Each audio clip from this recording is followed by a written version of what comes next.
we are. Now I need to go back. You're hopeless, you lot. You should tell me at the beginning, shouldn't you? You know how bad I am. Our fault. I'm so keen to get cracking that put my cup back up there. I'm so keen to get cracking that I forget. I think we should run a sweepstake to see how many minutes are going to go by before you notice. That's mean, Adrian. It was only 5 minutes, but it would have been a lot more if Caroline hadn't been on the ball. So yeah, I don't know. So apologies to those who are viewing this lesson on video. You've lost 5 minutes, but you've just basically lost me rabbiting on for a bit. You've not lost a great deal. There was the drama of Ian and Marilyn's connection problems, but that probably isn't worth a reprise.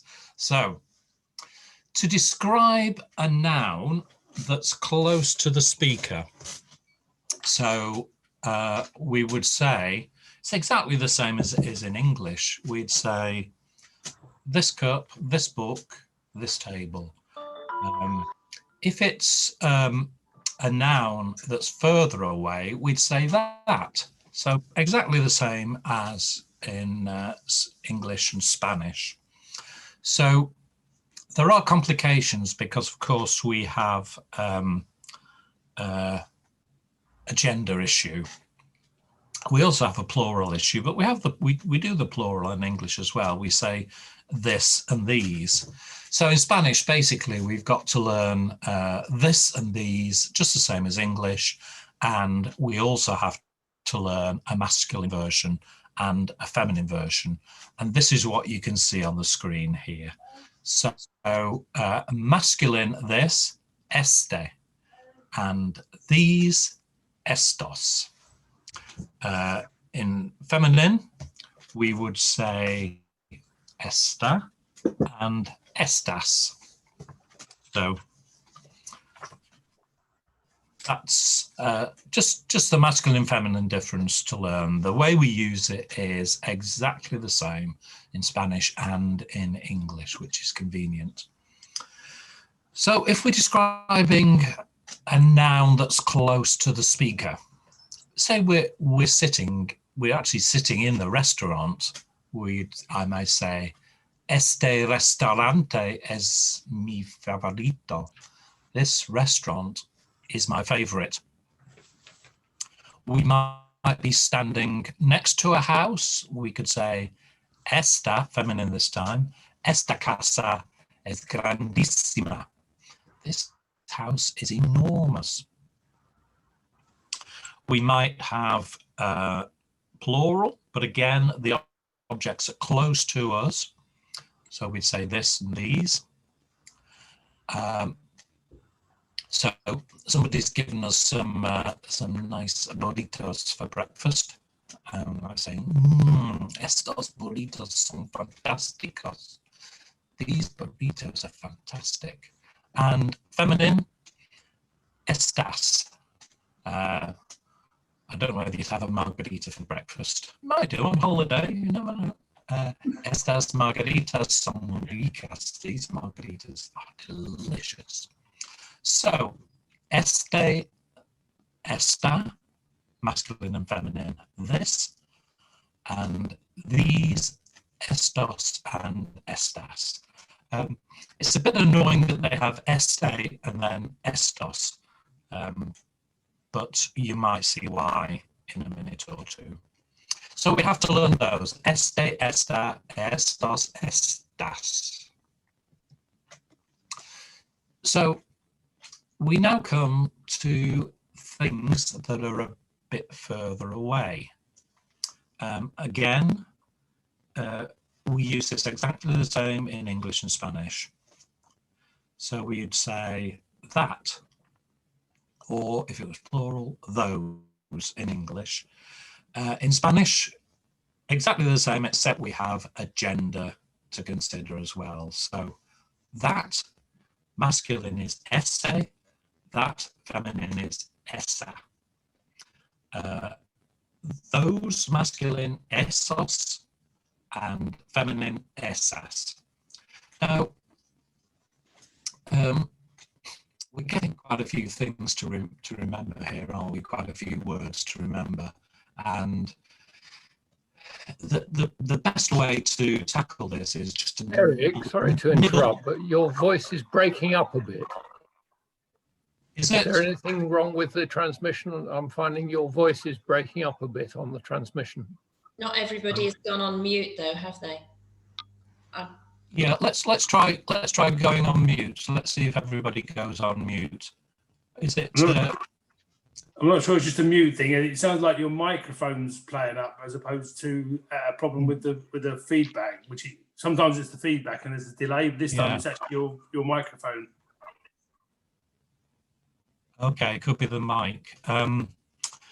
Well, I might give the computer a bit of a tap and see if that does anything. But apart from that, I'm not sure what I can do. I have got my super hub. You can unplug the mic and put it back in. It might reset. Well, it's a built-in mic, so then you can probably F5 control it to turn the speaker off and the mic off and turn it back on again. Might work, might not. Okay. Yeah, there's a function key to turn to disable it and then turn it back on again. It'll be F5 or F3 or I don't know what it'd be. Yeah, I'll tell you what I'll do. I'll move to another room because I got my new hub in last week, and rather than improving things, I think it's made it a bit worse. So I'll go downstairs and we'll see if we can get an improvement downstairs. So just bear with me, and we'll see how we get on. And if my voice improves downstairs, then we'll know that things are better. I set the dog off barking, you never know. Hear what he's saying. So we'll see. But it's his end. I don't think it's ours. Some technical problems upstairs, so I'm coming down to see whether I can get a better signal. No, I don't think it's anything to do with the fog. I think it's just my. There we go.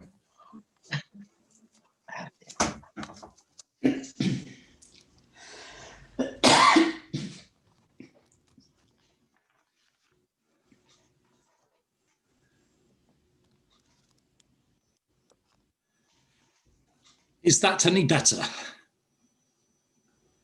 Yes. Or is it just the same? That's better, is it? It seems better to me. Yeah. Okay, I think it's just an issue of the BT's Halo guaranteed super Wi-Fi not being as good as BT's old-fashioned, not so super Wi-Fi. So we'll carry on down here. That's better. Ooh, it's not as warm down here. I've got it nice and warm upstairs. Okay, so well, that was an interesting little interlude. So we're describing a noun that's not very close to the speaker. So we say esse, that, essos, those for masculine nouns, essa and essas for feminine nouns. So some examples. I want that ice cream. So if the ice cream was in reach, you'd probably just stick your finger towards it and say, I want this ice cream. But I want that ice cream. It's in one of those scoopy tins underneath some glass. So quiero ese helado. I want that ice cream. You're in a shop and you want to try a particular shirt. Tráeme esa camisa, por favor. Bring me that shirt, please. Helado, of course, masculine, camisa, feminine. And plural, Esos monos son cómicos. Those monkeys are funny. Esas flores son mis favoritas. Those flowers are my favorites. So masculine, feminine, singular and plural. Ese, esa, esos, esas. Now, there's another complication in Spanish. There would be, wouldn't there? They love their complications. So we have this and that to describe a noun that is close to us or a little bit further away from us, out of reach, potentially. The Spanish have a third demonstrative adjective, which is to describe something that is further, even further away. And that's,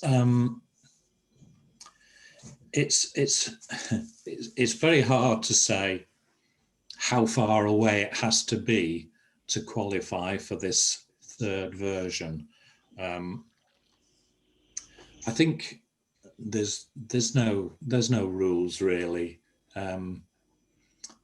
More than a cricket pitch, maybe is a good way, or more than a tennis court, a way you might use aquel, aquella.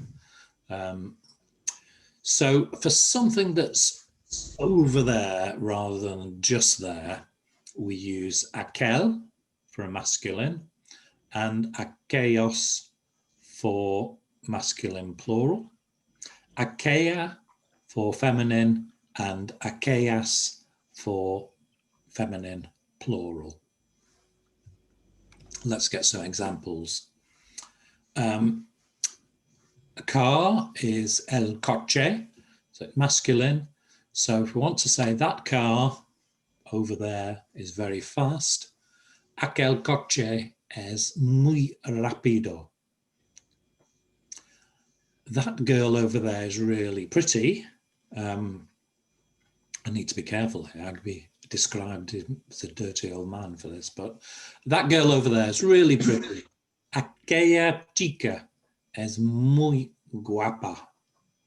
So aquel, aquella, it's something that's some way away.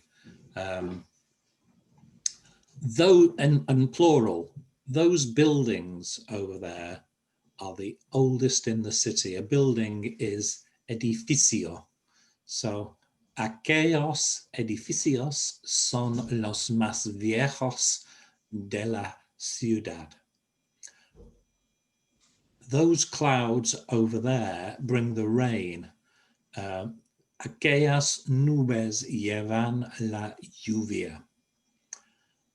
So it's something that's somewhere away. I don't really remember using aquel, aquella in speech ever, but I probably should know it. And I'm very sure that I've got my genders, este, esta, mixed up from time to time. I tend to use esta because it just seems to stick in my head more than anything else. So try to get it right. But I think this is one of those things where if you make a bit of a mistake on gender, or if you don't use the aquel, aquella, you're still going to be understood. And what we're really about at this stage is making ourselves understood. So I wouldn't worry too much. You will be understood, and they will already have worked out that you're not a native Spanish speaker, so you don't have that much kudos to lose. I did this little series of sentences to try to explain the difference. So the Spanish for lion, the animal, is león, and dangerous is peligroso. So we might say that this lion, the one right next to me, is dangerous. Este león es peligroso. A lioness is leona. So we'd say esta leona es peligrosa. That lion, the one at the other side of the room, is also dangerous. Ese león es peligroso. But that lion right over there, I think we'd have to go a bit further away than a tennis court to feel safe. But aquel león no es peligroso. That lion right over there isn't dangerous. I can nip up this tree quickly if it starts wandering towards me, licking its mouth, licking its chops. So if we wanted to talk about those three sentences in the plural, how would we do that? If we wanted to say these lions, the ones right here, are dangerous. Caroline, would you have a go at that? You're muted at the moment, but Me? yeah, yes, please. We've got two Carolines, haven't we? Caroline Ray, I should have said. Estos leones son peligrosos. Excellent, perfect, yeah. You got the plurals bang on there, so perfect, yeah. What about the next one? That lion just there. Those lions just there are dangerous.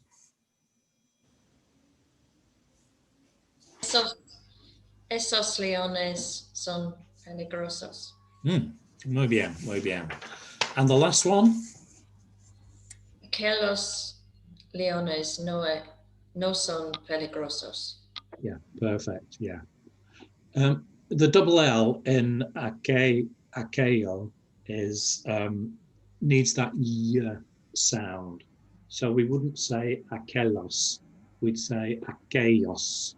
So make sure there's the y sound there. Of course, in certain parts of Spain or in Latin America, they'd say aquello, which always confuses me for a little while until I retune my ear, because although I mainly speak Spanish to Latin Americans, John, who initially took the class, did teach me Castellano, so I have a real battle in my brain between the two of them. But we try to speak Northern Spanish, Castellano,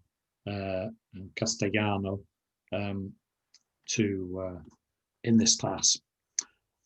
Okay, so they are our demonstrative adjectives, words that describe a noun and bring more clarity to it. So we now have demonstrative pronouns. Now, a pronoun is a word that replaces a noun. So instead of saying this cup, I could just say this, and I've left my cup upstairs, I've left my props upstairs, but imagine I'm holding a cup. I simply say this.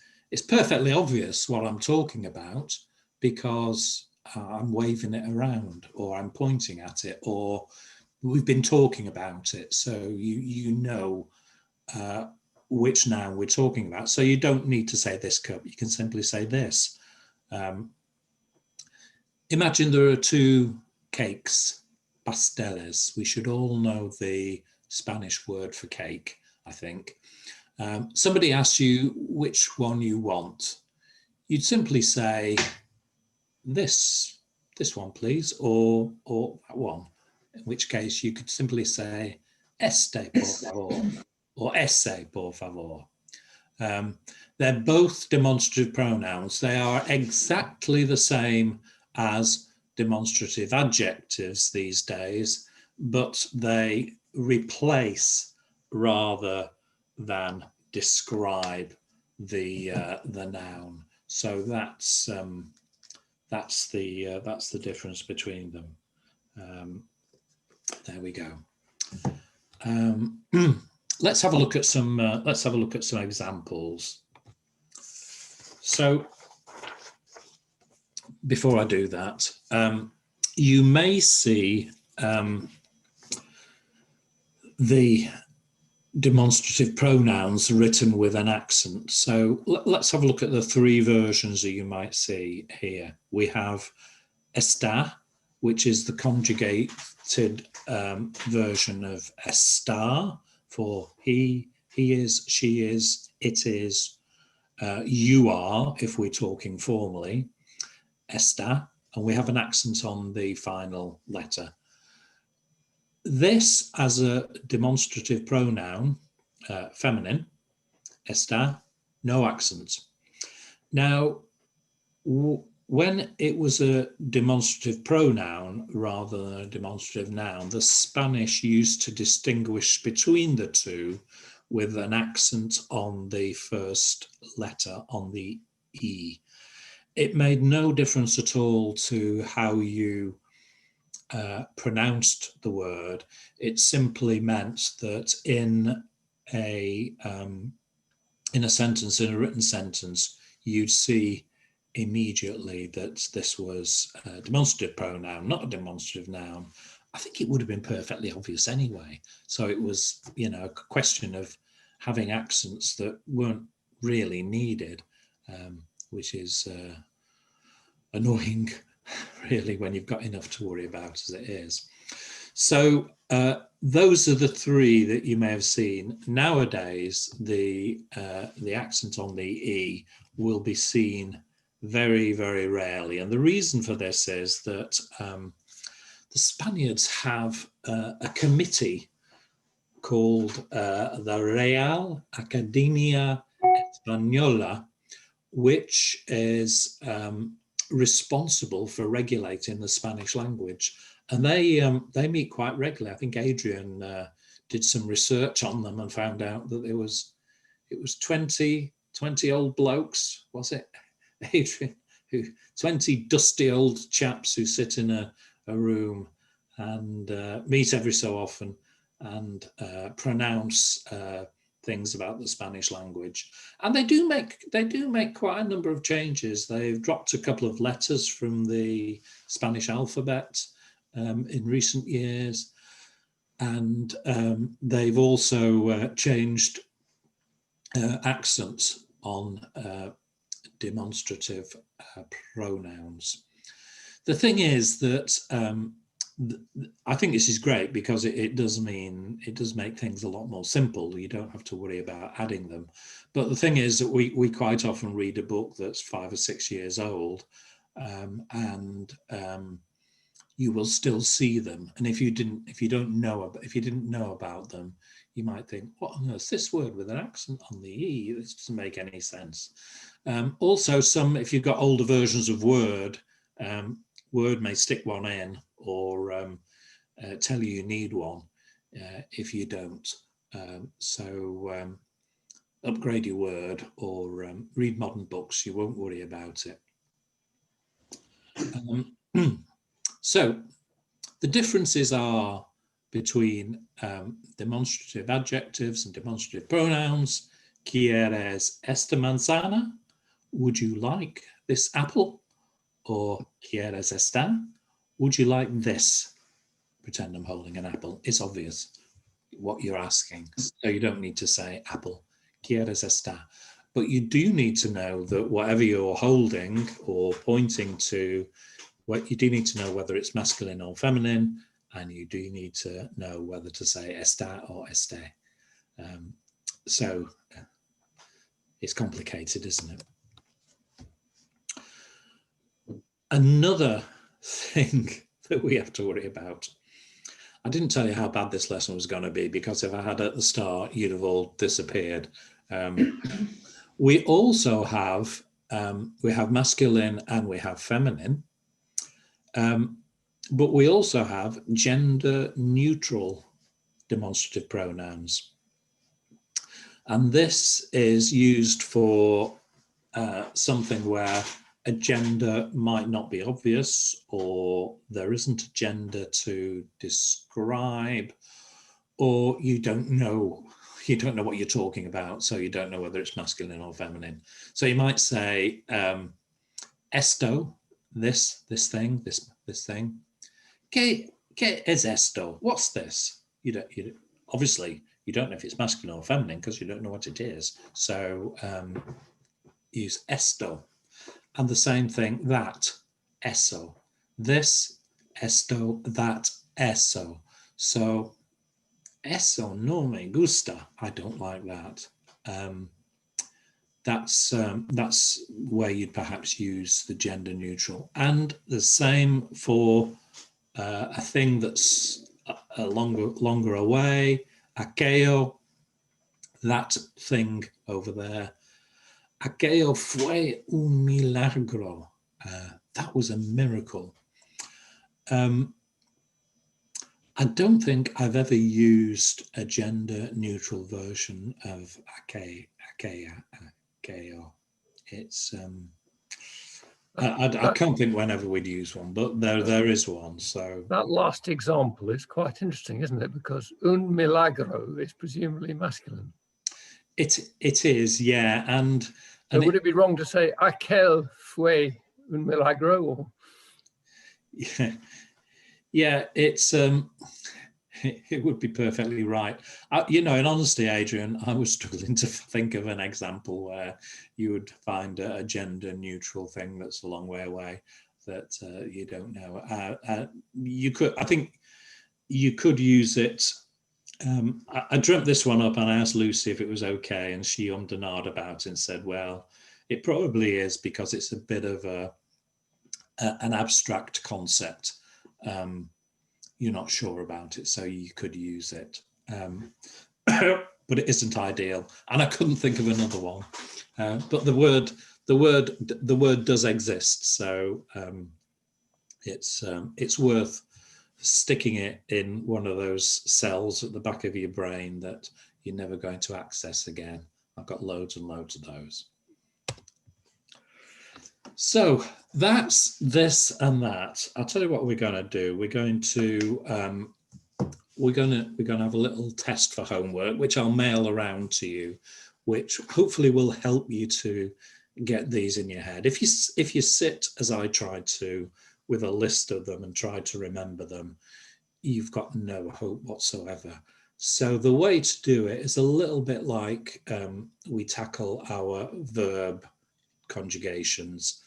Just do it little enough, chip away at it, and eventually the thing will be absorbed into your head. So we'll have a crack at an exercise doing this for homework this week, and I'll send that round either later on today or tomorrow. Now, changing the subject now for something completely different. We have been introducing ourselves and asking people's names. We did quite a bit of this last week. And well done to the folk that took part in that. It's difficult having a conversation in a second language when you've just started to learn it. So good work there. But one of the things we did was ask people's names and tell them our names. Now, if you're anything like me, I'm absolutely hopeless with names. I think I always have been. I don't think it's a recent thing. I've always been bad. So what do you do when somebody's told you their name and you've forgotten it? It's embarrassing. So you can use two verbs. Olvidar, a regular AR verb, means to forget, and recordar, a stem changing verb, AR verb, means to remember. So you can tackle it both ways. You can say, I've forgotten your name, or I don't remember your name. In either case, good idea to start with, I'm sorry, so lo siento. Lo siento, he olvidado tu nombre. I'm sorry, I've forgotten your name. Now here we're using a tense called present perfect.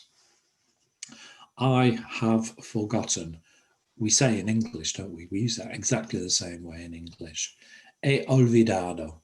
Now we're going to do some work on how to construct the perfect tense later in the year, so I'm not going to spend any time on it now, but he olvidado is a good little phrase to remember. I have forgotten. Lo siento, he olvidado, and it could be your name, it could be your address, it could be to get the butter from the supermarket, it could be any number of things. He olvidado.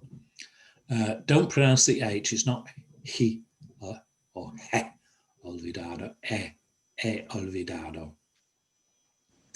You could say, I'm sorry, I don't remember your name. Now we're speaking here in the present tense. So, lo siento, no recuerdo tu nombre.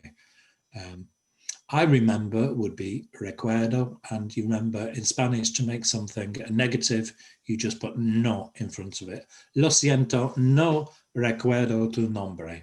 I'm sorry, I don't remember your name.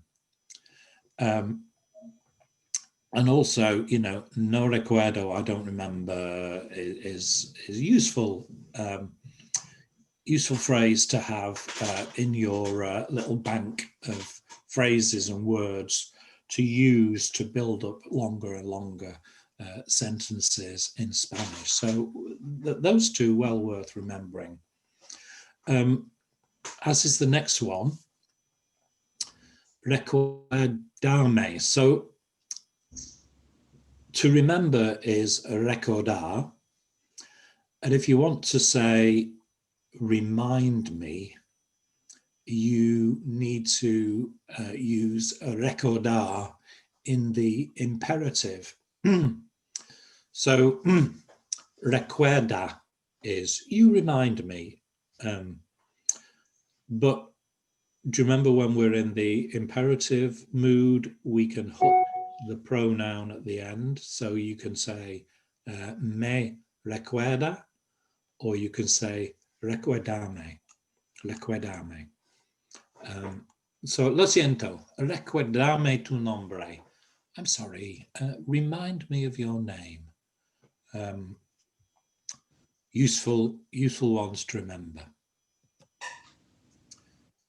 So olvidar is a regular AR verb. I forget is there for knock off the AR and add o. So olvido. And if you want to use the perfect tense, you've got to use the past participle. We'll go through the perfect tense in some detail. Recordar means to remember and to remind. I used two examples on the previous slide. Recuerdo is I remember, and to make it negative, simply say no recuerdo, I do not remember. And if you want to say remind me, you're in the imperative mood, recuerda plus me, recuerdame. So it's got lots of uses, that. Recuerdame mañana, remind me tomorrow, is very good. Now, if somebody comes up and apologizes and says, lo siento, no recuerdo tu nombre. If you want to be nice to them, you can say, don't worry, my name's Eric. And to say, don't worry, another useful phrase, no te preocupes. No te preocupes. Me llamo Eric. So don't worry, my name's Eric. You might want to say, to make them feel a bit better, you might want to say, siempre olvido cosas también. I'm always forgetting things as well. So that's a useful one. Any questions on those? Maybe everybody's got excellent memories and you'll never need. Eric, that verb preocupes, is that an AR verb, but it's in the subjunctive, which is why it has an E? Yes. Yeah. Yes. Okay. I'll have to check my verb table, but I'm pretty sure that's the case. Yeah, pretty sure that's the case. It's one of those, it's one that I hear loads and loads. I've never had to look it up to work out what it was, because I hear my daughter-in-law saying to the children all the time, you know, they're always coming with, they've spilt milk all over my tablecloth, or there's crumbs all over the floor, and they've dropped a cup, and Lucy's always saying, no te preocupes, mija, don't worry. Whereas me and my wife are going, oh, get the cloth, get the cloth. So I hear it all the time, and I've never had to look it up to work out what it is. So there we go. So we're extending our conversation still. I'm just checking the time. I haven't got a clock in here. 20 to 11 says the voice from the kitchen. That's handy.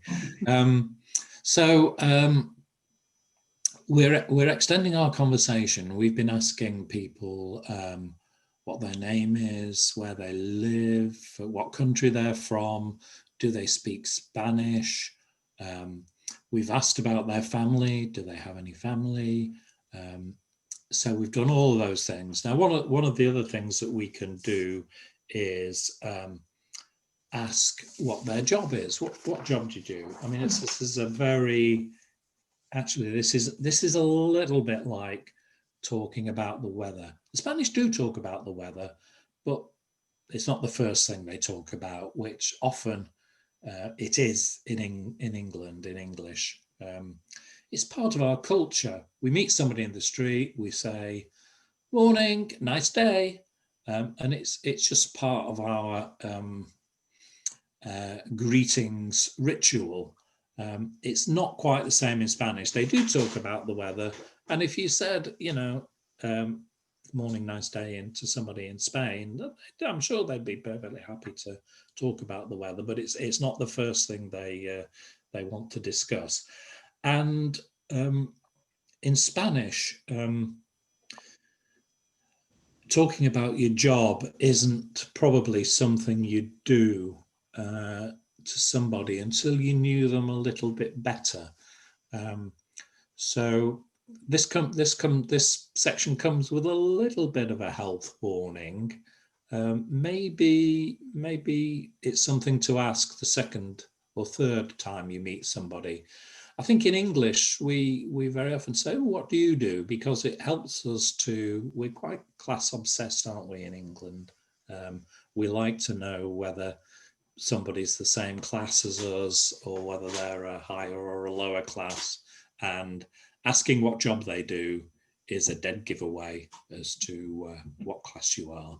If you say you're a teacher or an accountant or a bank manager, you know that they're somebody to be somebody of intelligence to be respected. If you say a journalist or a politician, you know they're somebody to be not to be trusted, to be looked down upon. So we use it to talk about class, to work out what class people are. In Spain, it's not considered particularly good manners to ask immediately. It's not that people are worried about telling you what job they are, but I think they don't want to tell you the first time. They don't want to be judged immediately you meet them. Whereas in England, we're fairly happy with that. Anyway, to ask what job somebody does, I've given you three options here. There's a number of ways of saying, what do you do? What work do you do? That kind of thing. And exactly the same as in English. ¿A qué te dedicas? We're probably going to be speaking in the informal. So, ¿a qué te dedicas? Is a way of saying, what's your job? What work do you do? What are you dedicated to? Is the literal translation, and there's the formal version as well. ¿A qué se dedica? You need to change the pronoun from te to se if we're speaking in the formal, and it's also dedica instead of dedicas. The same with the next one, ¿qué haces? Which is the one I'd probably use. It's the one I remember most easily. Hacer, of course, is to do or to make. So if we're saying to somebody, ¿qué haces? What do you do? ¿Qué hace in the formal. The next one, ¿en qué trabajas? What do you work? In what work are you? What work are you in? We might say in English. ¿En qué trabajas? ¿En qué trabaja? In the formal. Three ways of asking what somebody does. So it's a bit tricky for us, isn't it? Because answering that question, most of us are retired, happily retired, not having to worry about work anymore. I know a few of us still work a little bit part-time or whatever. So you may say, soy jubilado or soy jubilada. I'm retired. But, you know, rather than just leaving it at that, you might want to say, but I used to be whatever it is you used to be. So you can say, in my case, soy jubilado, pero solía ser periodista. Now, solía is the imperfect tense of soler. And there's a verb in Spanish to usually do, soler.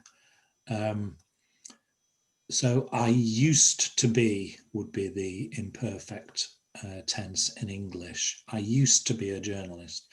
And we use the imperfect of past tense, and we use it to talk about things that have happened in the past and don't have a specific start or finish or date or time attached to them. So we will use it quite a lot rather than just the simple preterite. Solía, and it's a really useful phrase. Solía, I used to be.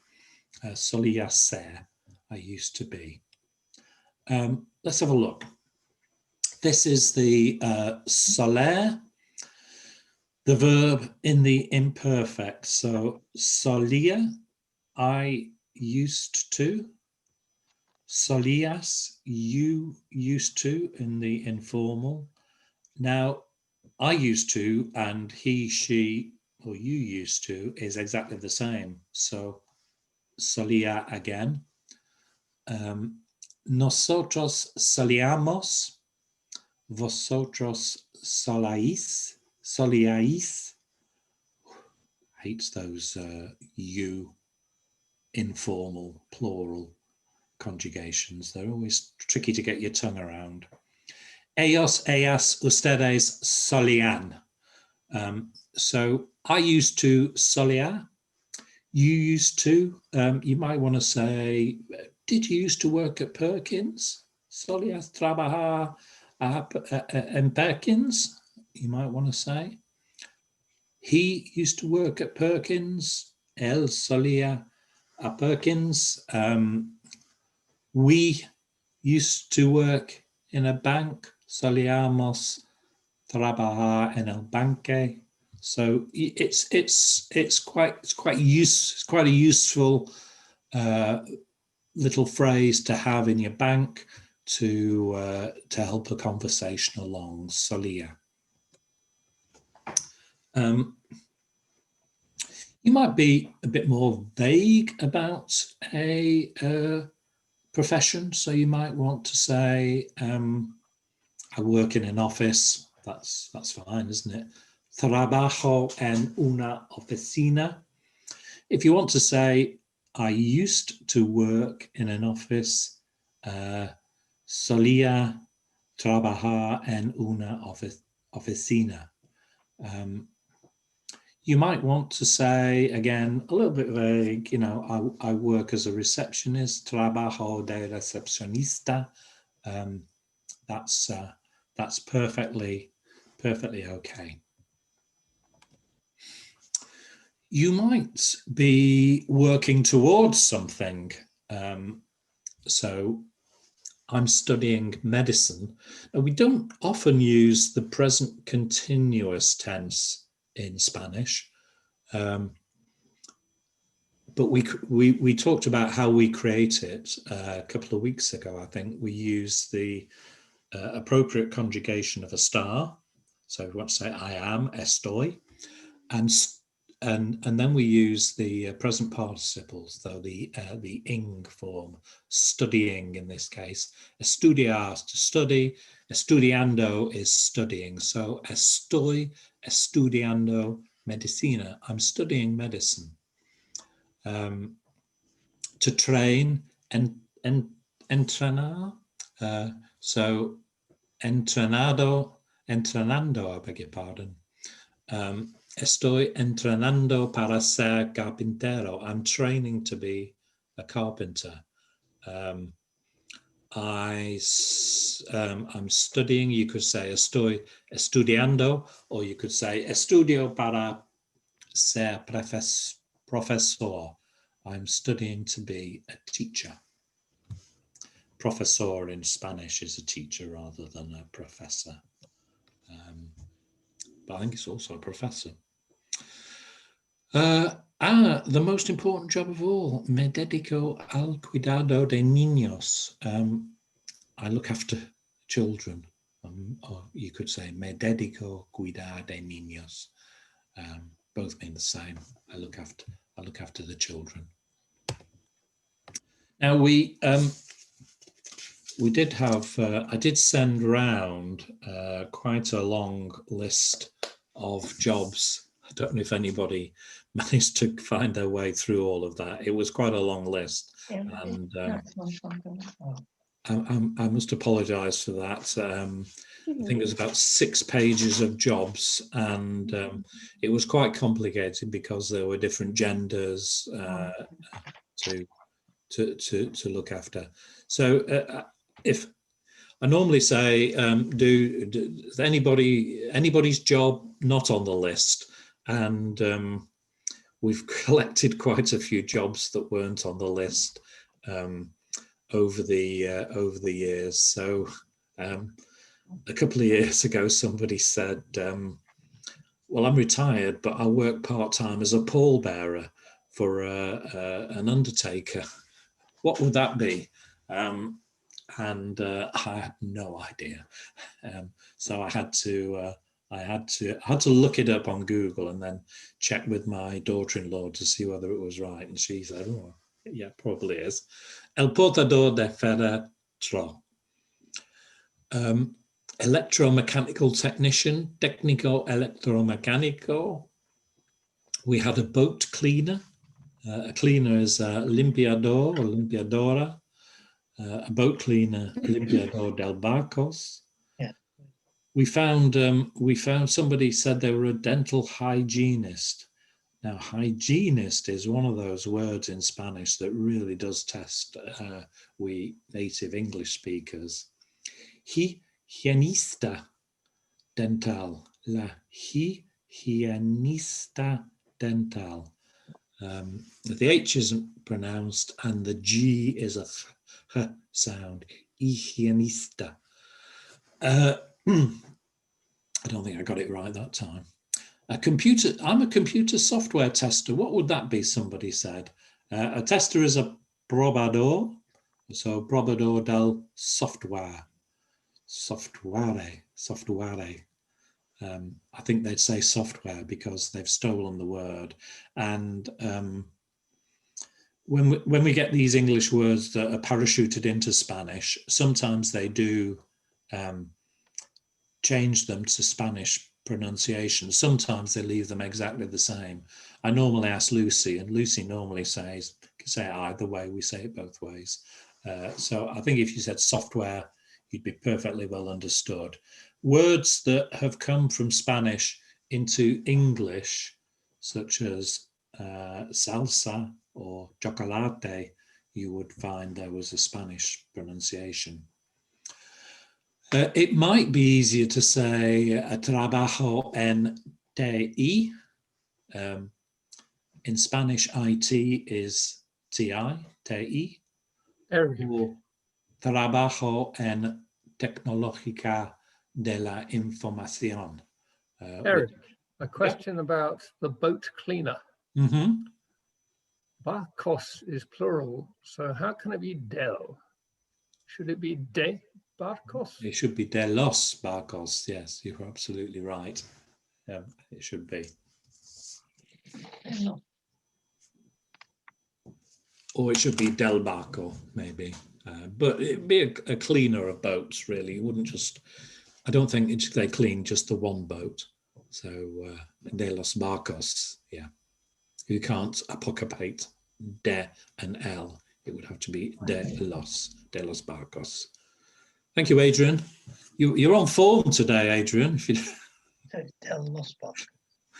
De los barcos. Excellent. Good. How much longer have we got to go? We've got we've got 4 minutes. Let's just see. I want to do some work on this next week. So we'll be talking about this next week. So this is just a little bit of pre-work we'll do on next week. So we've asked names and we've been nosy about jobs, which we probably shouldn't be on a first meeting. So now we want to introduce somebody. You're at this imaginary party that we've been at for the last 3 or 4 weeks, and we've been meeting new people, and we've been nosy about people, asking all kinds of personal questions. You may have somebody with you and you want to ask somebody's name, and you want to tell them your name, and you want to say, and this is whoever it is. Several ways of saying that. Este es mi. If it's a man, you could say este es Eric, or you could say este es mi marido. This is my husband. Este es mi marido, Eric. If it's a woman, esta es Margaret, or this is my wife, Margaret. Esta es mi, I mustn't say mujer anymore. It's the RAE haven't banned it yet, but this is my woman isn't really very PC. So esta es mi esposa, Margaret. You could say te presento, which means can I introduce? Te presento a mi esposa Margaret, or te presento Margaret. Le presento a mi amiga Margaret. I introduce my friend Margaret. Formal in that case. Le presento, te presento. We just swap the pronouns around to make it formal or informal. Now we know husband, we know wife, we know son, daughter, granddaughter, etc. So these are all words we can say. I present my son. This is my son. este es mi hijo, Thomas. There are some other words we might want to describe people. Neighbor is vecino or vecina. Often, you know how the Spanish love their diminutives, so they may shorten it to veci. My neighbor. Hola veci is what you'd hear heard that quite a bit in Ecuador. Hola veci, but vecino, vecina, neighbor. Your friend, amigo, if it's a man, amiga, if it's a woman. Colegio de trabajo, work colleague. This is my colleague. Su nombre es, you could say, te presento a mi colega de trabajo, su nombre es Lorna. So that's a way of introducing someone. Now we're going to do a lot more about introductions next week. So treat this as a bit of a sneak preview, and we'll be making introductions formal and informal next week. So does anybody, that's the end, it's 11 o'clock already. Does anybody have any questions about today's lesson? Any comments? Adrian spotted the deliberate mistakes, so thank you for that, Adrian, and we'll put those right for next time. Maybe make a few more mistakes to replace them. So thank you very much. Oh, Richard and Maya there. I didn't see you come in. Hola.